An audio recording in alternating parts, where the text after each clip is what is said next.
Evening, Tri-Valley at 7 o'clock p.m. Will you please join me for the pledge? Pledge allegiance to the flag of the United States and to the republic for which it for stands, which it stands, one one nation, nation, under God, indivisible, indivisible, liberty, liberty, and justice for all. and justice for all.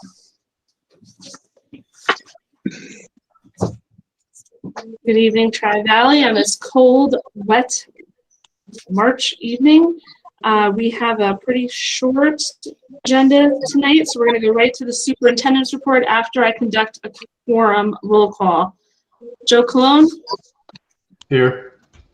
Pat Kelly? Here. Kim Boxer? Here. Frank Clark? Here. Randy McGregor? Here. Kathy Papo? Here. Keith Stryker? Here. Mr. Bob Whitaker? Here. And Superintendent Michael Williams. Here. All right, good evening, everybody. We're going to go right to the Superintendent's Report. Thank you and good evening, everyone. I will keep my part of the report relatively short as we need to get Mr. Whitaker here to discuss budget issues tonight.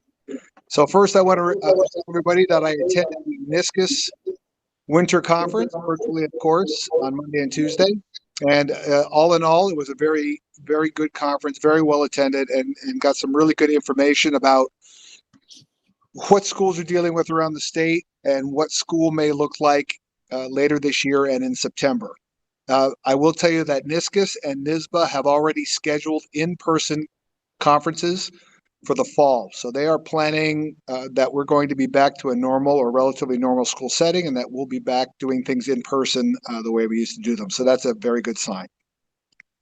Secondly, parents will be getting notification tomorrow that I am extending spring break by 1 day. It will be the Tuesday after Easter. So now our spring break will go through technically March 29th through April 6th. Our first day back on campus will be April 7th. So that will hopefully give everybody, families, an extra day to spend time together and just get away from school and get away from the virtual world for a while before we come back on the 7th and push through until the end of the year. That is all for my report. Are there any questions about those two items before I turn it over to Mr. Whitaker? Hearing none, man of the hour, our school business official, Mr. Whitaker. Thank you, Mr. Williams. How's everybody doing tonight? Great, thank you.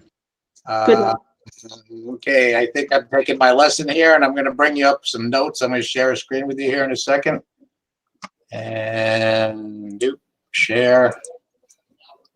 Hope I got your right one for you. Okay, what we're going to do tonight is we're going to go through the three components that we've been through and try to give a recap of the budget, as April 8th will be our board adoption night of the budget. The total budget with all components is $35,171,263. This represents an increase of $301,186, which is just under 1%. As we detailed before, our tax cap for next year is a negative number. The tax levy will be $20,986,560, which is a decrease of $168,000, which again is a negative, just under 1% decrease. Basically, what we're asking and what we're going to propose to the voters is to increase funding by $301,000 while decreasing taxes by $168,000. So the plan is that this gap will be filled by additional state aid and the district management of finances. Mr. Williams and I hear, not on an hourly basis, but quite frequently during the day, what aid. The state's really active right now trying to finalize a budget. Many bits of information are coming out, and most of them have positive nature and positive overtones. So my conservative nature and Mr. Williams in the past 2 months is being alleviated a little bit, but that's a good thing. New York State aid next year is scheduled to be $11,991,520. That is the governor's, the executive proposal that was presented back at the end of January. Right now, the Senate and the Assembly are both meeting to try to finalize the budget. I've been in contact with a lot of my colleagues, and they really think that there will be a budget in place by April 1st, which will make everybody's life a lot easier, especially as we go to adopt the budget after that.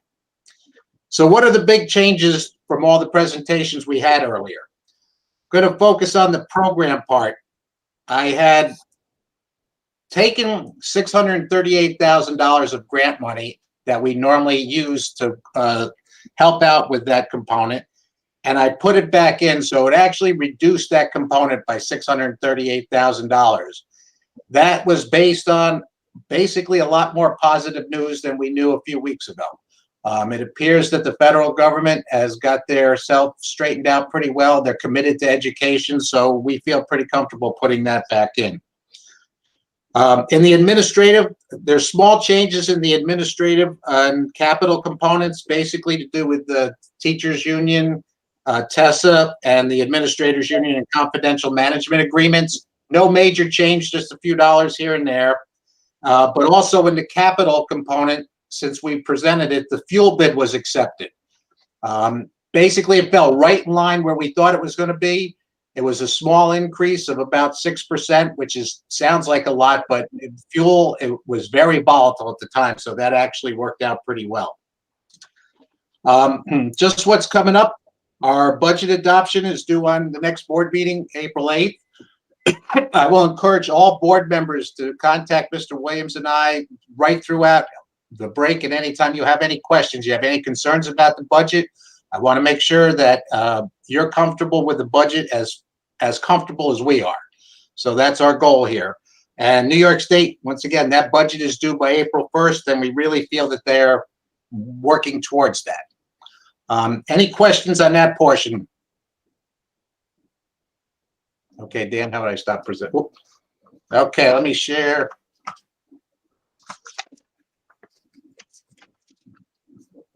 You are presenting. What can you guys see on the screen now? My notes? Your budget notes. Okay, let's see if we can, you are presenting. Stop presenting. Present now, a window, and we'll go 3-part. Okay, sorry about this. I'm not the technological wizard that most other people are. Real quick, I'm just putting up, sharing the 3-part budget, which is basically a recap of what we just went over, but it does show the percent of changes in the 21-22 versus 2021. And you can see the small increases across the board there, but the grand total of 0.86%. I think, and also all board members, you received the details of all the components. If you have any questions, I'd be more than happy to answer. Next up, how are we paying for this? This is the fun part. That has been a struggle a little bit, but I think we're there. Revenue, whoops.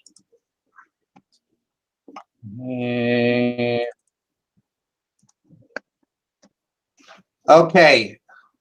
The revenue, which is very important here. So let's look from top to bottom. You can see our largest source of I hate to interrupt.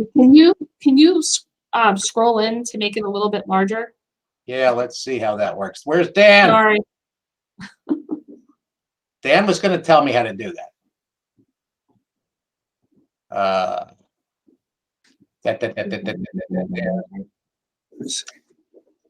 I'm trying. Hit the Control+ key. Yeah, well. Okay, Williams took care of it on my end. You guys, can you see the numbers on your end? For some reason, this thing won't do it. Normally, I can do it, but well, I apologize. But Dan thought this might cause a problem, but he said just hit that button and it should do it, but it didn't do it. Well, let me start and keep going a little bit here. Can you see at least the column in the green? It says 21-22. Yes. Okay.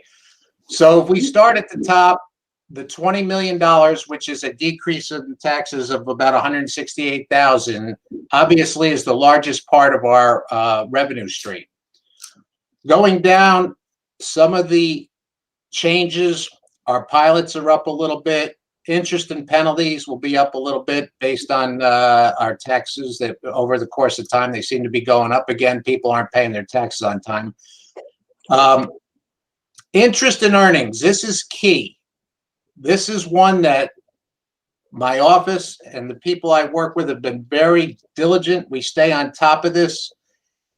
It's hard to really make money when interest rates are 0.2%, 0.4%. We've utilized CDs. We're utilizing what's something called a sweep account to be able to get some of our interest up to 0.5%. And that one is compounded daily. So we've worked as hard as we can to get our interest income up, because if it was back 10 years ago, we'd be making a lot more money. But that's a real key thing that we work on daily here, and the movement of money. BOCES refund, you're going to see another increase. It seems to be over the course of the past 2 years, and we understand why at BOCES, because BOCES refunds are based upon what it actually cost at the end of the year. But when you pay your bills during the year, it's based on what they know in April, similar to our budgeting. So when people leave or they have savings, we seem to, or some programs are underutilized, we do get savings, so that number is up. Medicaid assistance, it's going up again this year. We have worked hard, and I have a particular staff member who's been on top of it that has helped us receive more Medicaid reimbursements.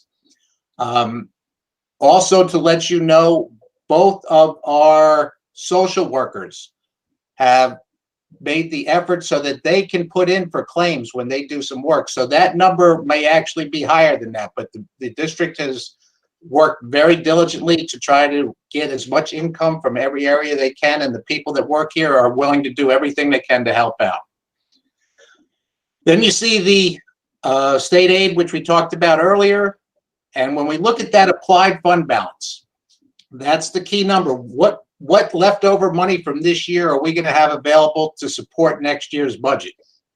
As you can see, last year we had a jump above about $300,000 from the year before. We're dropping at about $220,000 this coming year.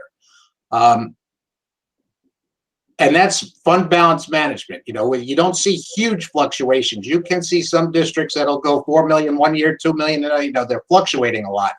The goal from my office and for most business officials is to keep it relatively flat with no major changes, and we're able to do that. So I think going over this with Mr. Williams, I feel very comfortable. I was very hesitant about that state aid number. Not that we couldn't have found other revenue sources to make it through that, but I think that number, which the governor presented from all conversations, it may actually be a little bit higher than that. So we feel very comfortable that we can create a revenue stream that will pay for next year's budget. Any questions? No. Good work, you and your staff. We're going to shoot a couple more screens at you and then get me off of here in a minute. Let's share the tax cap we've gone over. I want to, do I have it? It's that screen. Okay. We want to talk real quickly about the contingency budget, and I'll share that with you. What the contingency budget is, it will, if the voters turn down the first budget proposition, the board members are all aware that you have a second vote date in June, which you can present many variations of your current budget. It could be the same budget again, a higher budget, a lower budget, whatever. You're allowed to re-vote. Or we can adopt a contingency budget. What the contingency budget basically does, if you look under that mandated deducts area in red, it takes certain things that are not a true necessity to provide education to the students of our district. There are some equipment numbers in there. Why would I need a new mower? My other mower worked if I happen to have budgeted for that. You have certain supplies and materials that may be deemed not necessary to run a school. And you will have certain field trips that may be deemed not necessary to run a school. State law requires that we have a contingency budget in place. When I present the budget postcard to all the voters, they'll see that. But you can see it's not a huge deduction. It's $219,000, which basically represents a point, it's $82,000 increase versus $300,000. So those are our mandated deducts. There is a little flexibility in that. If you read all the articles on what exactly deducts, they're very gray. There are a lot of gray areas there. And like I said, I feel comfortable with the numbers we put in there. And true to what we stated last week, our goal, Mr. Williams and myself, and I think the entire administrative team and everybody that works here, is to make sure next year that our students do not miss one educational opportunity that they would have had any other year, and hopefully expand upon certain things. And I'm very proud to be part of a team that is committed to that. Any questions at all? No. No questions? Thank you very much, Bob, for your hard work and your team's hard work to get through another budget season. Thank you. And before this is over, I will be a technology wizard. Mike knows me better. Thank you. All right, moving forward, are there any items the board wishes pulled from tonight's agenda, consent agenda? If not, I need a motion and a second. Motion. Is it motion Kim, second Randy? Any discussion? Please proceed to vote yes by raising your right hand. Norma, that is unanimous. With that, I just want to congratulate Mrs. Kathleen Shamrow for her tenure appointment this evening. Next, we have board committee reports. We have for second reading and adoption, gender neutral single occupancy bathrooms. Be it resolved, the board reviewed and adopts policy number 0101, gender neutral and single occupancy bathrooms as attached to the public portion of the agenda. Need a motion and a second. Motion Joe, second Keith. Any discussion? Please proceed to vote by raising your right hand. Norma, that is unanimous. Next, there are no items of old business. Public comment session for items that are not on tonight's agenda. You have not received anything, correct, Mike? Next, announcements, reminders, and upcoming events. Mr. Williams announced the additional day added onto spring break, which is very welcoming news. New business. We have the proposed retainer agreement for the Tri-Valley Central School District and Whiteman, Osterman, and Hannah for July 1, 2021 through June 30, 2022.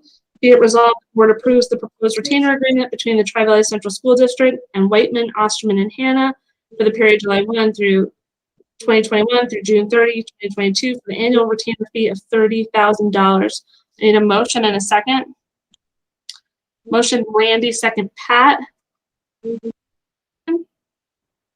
Please proceed to vote by raising your right hand. Norma, that is also unanimous. There is no need to enter into an executive session at this time, so I need a motion and a second to adjourn. Motion Kim, second Randy. Please proceed to vote by raising your right hand. Okay, it's 7:19 p.m. Be well, Tri-Valley. Have a very lovely spring break, and we will see you back in April. Good night, everyone. Good night.